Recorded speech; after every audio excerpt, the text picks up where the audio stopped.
Okay, what's up, folks? Rich Van Tassel with you, giving you the recap of the wild card playoff game. The Houston Texans defeating the Oakland Raiders 27-14. Really simple with this game. The Oakland Raiders just had no quarterback play. We'll do their box score. Connor Cook, 18 of 45, 161 yards, 1 touchdown, 3 interceptions. Latavius Murray, 12 carries, 39 yards, 3.3 yards per rush. He had a touchdown. DeAndre Washington, 4 for 16, 4 yards per rush. The team altogether was 21 of 64 running the ball, 3 yards per rush, and the 1 touchdown by Latavius Murray. Andre Holmes, top receiver, 4 receptions, 50 yards. He had a touchdown. Michael Crabtree, 2 for 33. We'll get into Crabtree in a moment. No sacks for a Oakland Raiders defense that includes both Khalil Mack and Bruce Irvin. Jalen Richard was okay with his punt return. His kick return's not very good. His punt returns, he had a 37-yarder set up the first touchdown. Sebastian Janikowski did not attempt any field goals. Brock Osweiler was not much more impressive, but he didn't have to be. 14 of 25, 168 yards, 1 touchdown, no interceptions. Lamar Miller, 31 carries, 73 yards, 2.4 yards per rush, 1 touchdown. Now Jonathan Grimes was 4 for 30. 7.5 yards per rush. Brock Osweiler also had a touchdown on 6 carries for 15 yards. But this is all that you really need to know about this game. Houston ran the ball 44 times for only 123 yards. That's 2.8 yards per rush. They did have the 2 touchdowns, of course, and they still won this game fairly easily. That just shows that Oakland really had no offense.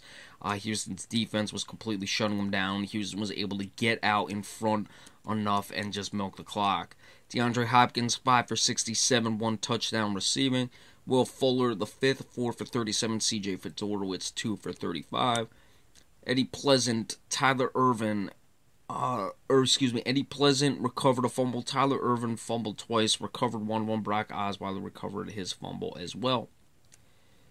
3 sacks. Whitney Merciless had at least 1 in this game.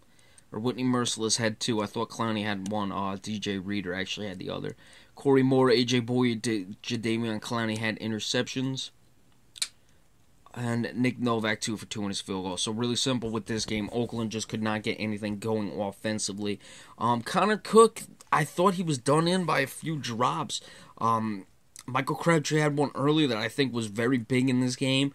I thought Oakland had a chance to drive and stay competitive in the game. Amari Cooper had one fairly later on in the game. I believe it was still only 20-7 at that point. It was a big 3rd down play down the sideline. Cooper could not hold on to it. Still in the 3rd quarter, plenty of time. I thought that did him in. Houston didn't do anything impressively offensively. Their defense certainly played well. They have a good defense. It was the top-ranked defense all season long. So you can't really take anything away from them in that regard.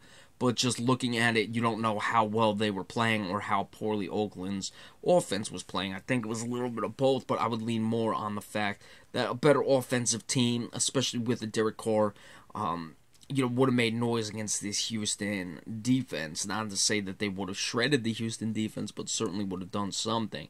Matt McGloin dressed, didn't come in. He must have been in serious pain. To me, frankly, though, you don't dress the guy if he can't really play at all. What would you have done had Connor Cook gotten hurt? You would have had to go to the guy anyway, so you might as well have a backup who can at least do something, even if it's another guy who's relatively inexperienced like Connor Cook. You have him on the bench and you bring him in. I mean, this is the playoffs.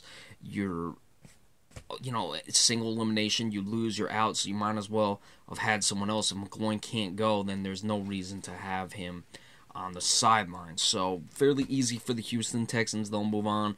They'll wait to see what happens with the Pittsburgh-Miami game to see who they play next week.